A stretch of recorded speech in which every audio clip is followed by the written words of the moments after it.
안녕하세요. 코인우먼입니다. 오늘은 2023년 11월 22일 수요일입니다. 구독과 좋아요, 알림 설정 정중히 부탁드리며 오늘 영상 시작하겠습니다. 바이낸스가 테러 자금 조달을 포함한 범죄 활동에 사용된 혐의 그리고 자금 세탁 혐의로 결국에는 자오창펑 바이낸스 CEO가 사임하게 되었고요. 그리고 미국 법무부와 43억 달러 벌금 지불 합의가 알려지면서 암호화폐 시장이 출렁거렸습니다. 다행히 이번 바이낸스 사건이 투자자의 자금을 오용한 불법을 저질렀거나 바이낸스 자체의 퇴출을 가져온 것이 아니라서 FTX 사태와는 완전히 다른 성격의 것인데요. 바이낸스의 경우에는 어쨌든 새로운 CEO에 의해서 규정에 맞는 운영을 지속화할 수 있게 되었고, 또 자오창펑 역시 43억 달러의 벌금 지불과 유죄를 인정하는 대가로 최대 18개월까지의 형량을 최소화하는 것으로 정리가 된 것 같습니다.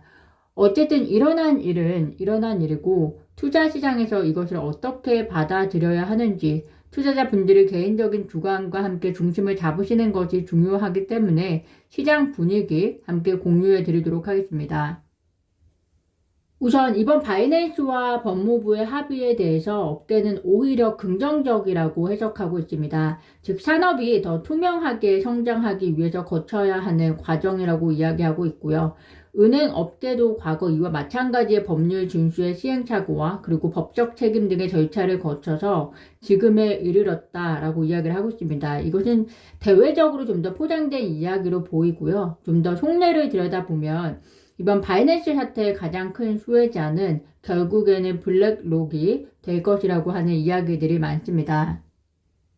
바이낸스가 비트코인 3대 보유자 중에 하나라는 것이 잘 아실 텐데요. 바이낸스의 점유율이 낮아지면 그 낮아진 점유율이 결국에는 코인베이스 혹은 블랙록과 같은 대형 투자 기관으로 갈 것이라는 것은 잘 아실 겁니다. 우선 코인베이스와 블랙록의 관계부터 이야기를 하자면 현재 코인베이스의 주식을 많이 소유하고 있는 기관 중에 하나가 블랙록이고요. 따라서 블랙록은 미국 내에서 코인베이스의 성장 가능성이 이번 사태로 올라가면서 자체 자산의 성장 기회를 다시 얻어냈을 뿐 아니라 앞으로 코인베이스 주식을 좀 더 많이 점유하려고 할 것이다 라는 평가가 있습니다.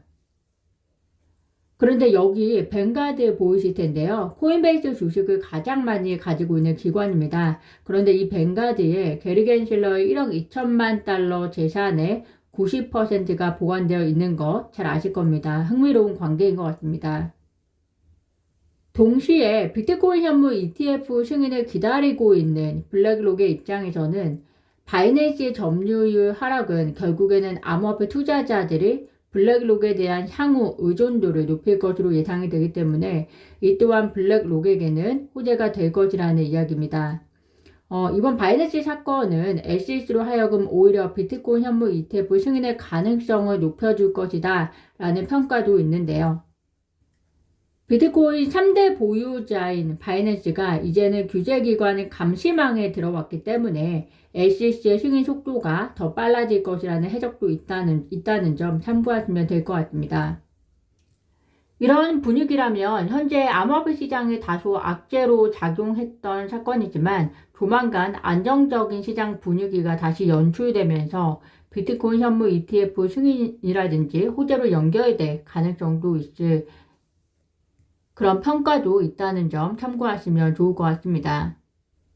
리플의 최고 법률 책임자는 이번 법무부의 바이낸스에 대한 혐의 내용을 보면은 바이낸스가 증권법을 위반했다거나 플랫폼에서 거래되는 자산이 증권이라고 이야기한 곳은 단 한 곳도 없다. 재무부와 CFTC는 법무부와 바이낸스 합의에 협력해서 이번 결과를 같이 이끌어냈지만 SEC 개입과 관련된 내용은 없는 것으로 보아서 미국이라는 정부 내에서도 SEC는 아웃라이어가 되었다는 것을 확인할 수 있다. 특히 바이낸스와 법무부 기자회견이 시작될 시간에 크라켄의 기소를 트윗에 올린 SEC의 행동은 무시당하는 것이 참을 수 없는 애처로운 아이의 행동과 다를 바 없다라고 비난을 하고 있습니다. 구독자분들께서는 이번 바이낸스의 사태를 어떻게 해석하고 또 추후 어떤 영향을 미칠 것이라고 생각하시나요? 11월 30일에 SEC의 비공개 회의가 예정이 되어 있다고 합니다. 암호화폐 관련 비공개 회의가 있다라고 만약에 가정을 한다면 비트코인 현물 ETF에 대한 내용, 그리고 리플과의 구제책 관련 내용도 포함이 될 수도 있을 것 같은데요. 향후 진행 상황은 지켜봐 주시면 좋을 것 같습니다. 11월 FOMC 회의록이 발표가 되었습니다. 연준 위원들은 인플레이션의 목표치를 훨씬 웃돌고 있는 상황에서 조만간 금리를 인하할 계획이 거의 없다라고 밝히면서 적어도 인플레이션이 연준의 목표치 2%로 돌아간다는 설득력 있는 신호를 보여줄 때까지 정책이 제한적으로 유지돼야 한다라고 말했다고 하는데요. 우리가 모두 예상했던 내용이라고 생각이 듭니다. 연준은 더 이상 여러 차례 인플레이션으로 통화정책에 대해서 학습된 시장에 대해서 자칫 과도한 기대로 과열되는 결과를 일으킬 만한 언급을 하지 않을 것이다 라고 생각이 되고요. 본인들의 업적을 이룰 때까지 조심스럽게 이렇게 접근할 것으로 보입니다. 따라서 11월 FOMC 회의록보다 이제 12월부터 진행되는 FOMC 회의가 앞으로 더 중요할 것이라고 생각이 되고요. 앞으로 피벗에 대한 예상도 그 이후에나 가능할 것으로 보입니다. 제가 오늘 준비한 소식은 여기까지입니다. 오늘도 영상 시청 진심으로 감사드리고요. 구독과 좋아요, 알림 설정은 코인 음원에게 큰 힘이 됩니다. 감사합니다.